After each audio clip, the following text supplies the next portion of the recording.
ka na sumama dun sa Mami Christy mo. We've been together for many years. Kaya kapag tinanong ka ulit nila, gusto mo pumunta dun, ang sasagot mo, no. What the hell was that? Ba't mo binibrainwash yung anak ko na magalit sa nanay niya? Tingnan mo sa anak ko. Parang bola na pwedeng pagpasapasahan. We can never be together. Kasi ngayon na-realize ko kung ano talaga ang ugali mo. Tama lang yung desisyon ko na iwan ka. Thank you po Daddy was right about you po. Mabait ka nga po pala. Karapatan mo na bawiin si Jordan at si Tori because ikaw ang totoong ina ni Tori. Sobrang swerte mo dahil may isang taong sobrang mahal na mahal ka. Alam ko fault ko yun. Kaya nga ginagawa ko naman lahat para itama lahat ng mali ko eh. Anong binabalak mo? Gusto ko malaman, valid pa ba yung pangalawang kasal ko? Ayon sa family code, valid ang second marriage mo dahil nagkaroon ng declaration na presumed dead na ang original wife mo. Attorney, anong pwede kong gawin para mapawalang bisa yung kasal namin ni Shaira? If that's the case, you need to submit an affidavit of reappearance at isubmit mo rin yun sa civil registry. At kailangan mo rin bigyan ng notice ang present spouse mo para malaman niya ang reappearance ng original wife mo.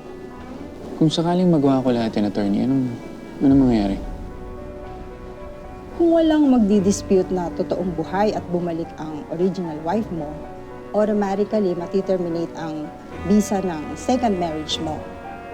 Maglalabas ng court order ang korte na nagsasabing wala nang visa ang second marriage mo.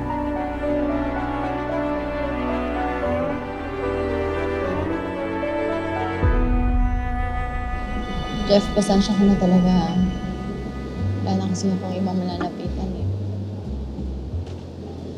I already tried everything para masave yung relationship namin ng kapatid mo, pero bali wala lang lahat ng efforts ko. Please, tulungan mo naman ako. Kinausap ko na si Kuya about that. Ilang beses ko nang sinabi sa kanya na huwag niya sayangin yung 4 na taon niyong pagsasama, pero wala eh. Parang hindi siya nakikinig sa akin. Please, try again. Huwag ka tumigil, kumbinsihin siya. Siya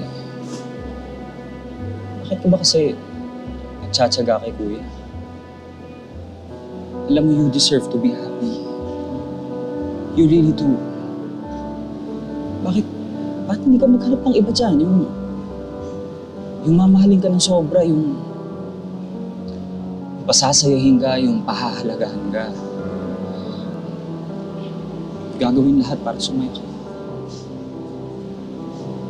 Siya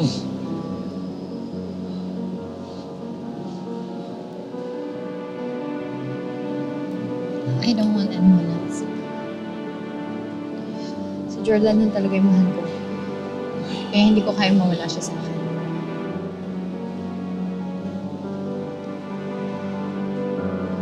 Jeff. Jeff, maasahan pa kita. Tulungan mo ako.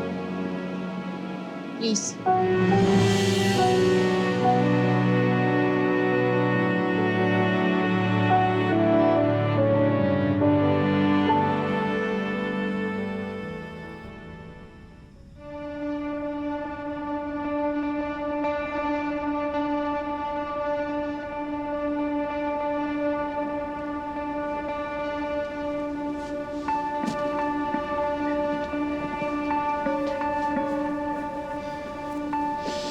Babe. Babe. Hey.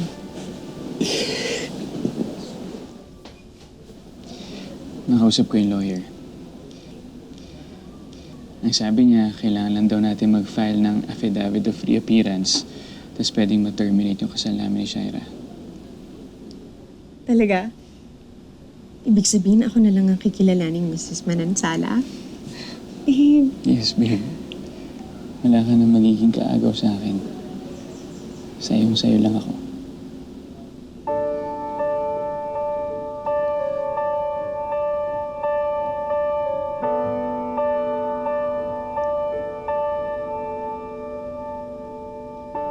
Di pa ba sapat mga luha sa Miss you so much, mga mata?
Babe,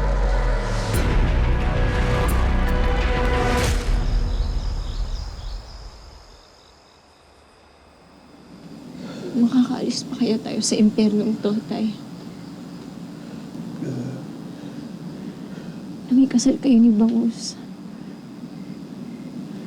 Akala ko yun na yung simula ng panibago at tahimik na buhay natin. Akala ko mararanasan ko na kung paano magkapamilya. Pero parang malabo na mangyari lahat ng yun. Ano sabihin yun, anak? Makakaalis tayo dito. At pag nakatakas tayo dito, hahanapin natin ang nanay mo si Bangus. Hahanapin natin siya para mabuhulit ng pamilya natin. babe, sorry, hindi ko sinasadya. Akala ko okay. Wala, hindi kita gustong pwersahin, babe. I'm sorry. Wala kang kasalanan. Wala kang kasalanan.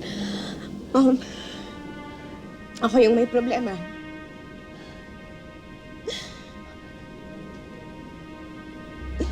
Sorry kasi parang bumalik lang lahat ng bangungot na dinanas ko sa kampo.